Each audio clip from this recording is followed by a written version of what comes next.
Everyone ఈ video అయితే ఇప్పటిది కాదు. ఎప్పుడో 4 మంత్స్ బ్యాక్ మా అబ్బాయి వచ్చాడని చెప్పి మటన్ బిర్యానీ చేద్దాం అనుకోని అన్నీ ప్రిపేర్ చేసేసుకొని పెట్టుకున్నాక, మటన్‌కి కూడా మసాలాలన్నీ పట్టించేసుకొని ఒక గంట పక్కన పెట్టేద్దాం అని చెప్పి పెట్టేసుకున్నాను. ఇలా పెట్టేసుకున్నాక ఆనియన్స్ ఏపేసేసి కొంచెం దీన్ని కుక్కర్‌లో 3, 4 విజిల్స్ రానిచ్చాక బిర్యానీ ప్రిపేర్ చేద్దాం అనుకున్న టైంలో సడెన్‌గా గ్యాస్ అయిపోయిందనమాట.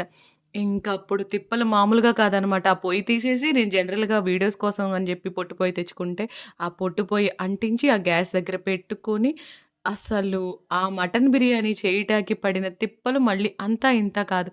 ఆఖరికి ఆ పొయ్యి మీద కుక్కర్ కూడా పెట్టేసి విజిల్ రానిచ్చాననమాట. అంత ప్రాసెస్ చేశాను. కానీ ఎంత కష్టపడినా సరే ఫైనల్ టేస్ట్ తీసుకురావటానికి మాత్రం ఎంత కష్టపడాల్సొచ్చిందో.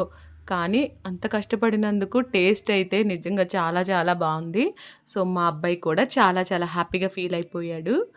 సూపర్ అసలు టేస్ట్ మాత్రం.